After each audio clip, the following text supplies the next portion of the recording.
It's redemption season for Michigan, and it's easy to see why after a disappointing end to what was a special year. A 13-1 finish is not what Michigan wanted, but it's something that puts them in a good position to do even better in 2023. Let's talk about the 10 players that will make the biggest impact. And if you're a Michigan fan, you have a lot to be excited about heading into this year. A transfer that they added from Coastal Carolina is Josiah Stewart, and he could have a big impact on the edge. And you look at what Michigan has done defensively, this is a group that is relentless. This is a group that is extremely fun to watch, especially when it comes to getting after the quarterback. They finished 19th in sacks last year, and Josiah Stewart is someone who comes in with 26 tackles for loss, 16 and a half sacks. Playing in the Sun Belt obviously is not playing in the Big Ten, but this is a team that will benefit from his presence, a team that will benefit from having him around, and he can help add another weapon to this defense that can be extremely disruptive at times. The offense has some things to work on too. The passing attack is headed in the right direction, and a guy like Cornelius Johnson could take a huge step forward in terms of being an explosive weapon for this offense. And a passing attack that finished 83rd in the country last year, obviously that could take a step forward. That could improve. And you have a guy like Johnson who can help with that. You look what he did towards the end of the year. The Ohio State game obviously is the big one. That's the one that everybody points to.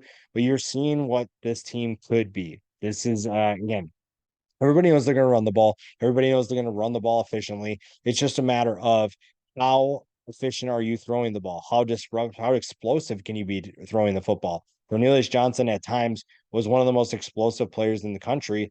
And if you're able to utilize his skill set and his size at 6'3", 208 pounds more, then I think you're in really good hands. The defense, like I said, is also in good hands. I really like the guy that I think I'm higher on than a lot of people is Mike Barrett. I think that a lot of people are sleeping on him, and maybe not the most polished linebacker. He's not the best linebacker on this team, but he is someone who is an X factor for this defense. His ability to play well will help this team quite a bit. Now, if you're looking for a group that could be more disruptive in stopping the run, it's the linebackers. But I think that the front seven overall is solid. I think they're a disruptive group. I think that they have the potential to be extremely explosive, and they are a major problem if they find ways to take a step forward and to be able to elevate their game even more. A guy with a future in the NFL at linebacker is Junior Colston. I've been a really big fan of him for the last couple of years, and it's been exciting to see what he's done to take his game to another level. 101 tackles last year, 6 tackles for loss. I think his best days are still ahead of him. I think that a first round pick is not out of the question for him. And I think a lot of people in the Michigan circles would agree with that. I believe that he is a big time playmaker for a defense that has a ton of them. And it's just a matter of how do you stand out enough to be one of those first round picks to be able to take your game to another level where teams have to adjust to what you do. And a guy like Junior Colston would be really fun to watch. The offensive line is once again loaded, and Zach Zinder is one of those players at 6'6", 322 pounds. It's kind of hard to miss him. 33 games of experience, started all 14 games for Michigan last year. You want to know a big reason for the success running the football? Yes, you have two talented running backs, but the offensive line plays just as big of a role, if not bigger, in that success. Another guy that you'll rely on is Trevor Keegan. So you're looking at two players that will have a huge impact on this team and have a ton of experience between the two of them. Trevor Keegan and Zach Zinter are all Big Ten type players, all American potential if you really have another good year. And that'll be huge for a team that, again, is looking for bigger things in 2023. Maybe the biggest X factor for Michigan is going to be JJ McCarthy. Now, everybody wanted him over Cade McNamara, and they finally got that. And it's easy to see why. It's just that JJ McCarthy has some things he needs to improve on.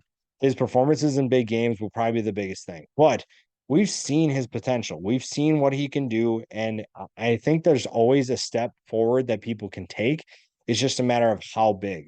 2,700 yards, 22 touchdowns, and 5 interceptions. So the numbers were solid, but you'd like to see him take a step forward and make a bigger impact on this offense. We know running the football will be a strength. We know that Michigan wants to run the ball as much as possible, but you have to be able to throw the football better if you want to win a national championship.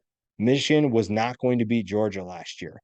Yes, they could beat Ohio State, but I think that Georgia would have had a game plan where JJ McCarthy would have been overwhelmed. So JJ McCarthy is the biggest reason why Michigan will win. It'll also be the biggest reason why they don't reach their goals if they don't do that in 2023. But again, the talent is there. The potential is there. He has the ability to do it. You just have to take that step forward. And I don't think there's a ton of people that or argue against that. If JJ McCarthy takes the step that he needs to, Michigan has national championship aspirations and they can meet those goals if their quarterback plays the way he should. They also have NFL talent that will make life a lot easier for everyone. Will Johnson is a future NFL player. It's just that he's going to be back next year. It's great for Michigan. You have a guy who is a shutdown corner. You saw him really take a step forward towards the end of the year. You saw him elevate his game, and this secondary is really exciting. I like what they have coming back, and Will Johnson is the headline of that group. He may even be the headline of this defense. That is someone who's going to face a lot of talent. The matchup against Marvin Harrison Jr. is probably the one that everybody has circled. That is going to be an absolute dogfight. I'm really excited to see that. And Will Johnson can put his name on the map if he has good games against some of those quality players, that quality competition. And he's someone that, again, if you're able to get a talent like Will Johnson, you know that he's going to make an impact right away. And we saw him do that. I think we saw him take a step forward quicker than we expected. And that's really exciting. The last two guys we'll talk about, we've been mentioning all video so far, is the rushing attack. Donovan Edwards comes in. You put him at the top of this list. I have no complaints there. Donovan Edwards has very big goals for himself this year. And he could have been the feature back, but obviously Blake Corum returns to school. But you're going to find ways to get him the football. He can be a 1,000-yard player. He just came up short last year, 991 yards rushing. He averaged 7.1 yards per carry. The explosive weapon out of the backfield, get him the ball as much as possible. Michigan's going to try to do that. They'll even get him involved in the passing attack as well. So this is a team that has plenty of options. They have plenty of talent, and Donovan Edwards is one of those players that will add to a group that was really explosive. This is a group that finished fifth in the country in rushing. That should continue this year. It might take a step back, but that's because JJ McCarthy takes a step forward. So if JJ does what he needs to do, then you don't rely on these running backs as much. They're still going to be efficient. They're still going to have explosive runs. Donovan Edwards is one of those players that doesn't get enough touches probably for someone who should be a feature back, but that's because they have a stud in front of him or sharing the back with him in Blake Corum, a guy who was in the running for the Heisman last year. The injury obviously was maybe the biggest reason why he returned. Maybe it's because he had unfinished business, but I think if Blake Corum doesn't get hurt, he's sitting in New York. Now, he probably doesn't win the Heisman, but he is someone who is going to be in that conversation. And he could do that again. Over 1,400 yards last year, 18 touchdowns. We'll see what happens in terms of who's more efficient, who gets more carries. But Blake Corum is a proven playmaker with a ton of wiggle in his game. Tackling him is not easy. His center of gravity is so low that even if you do get hands on him, the odds of him going down are still pretty low, but it's just a matter of how do they get him touches? How do they get Donovan Edwards touches? And how does his offense take a step forward to be even better? Again, a lot of that has to do with the passing attack. The rushing attack appears to be fine. The offensive line play will be fine as well. And the defense will do what it needs to do. So this team has everything it needs to win a national championship. They have everything they need to be in the right position to win big games.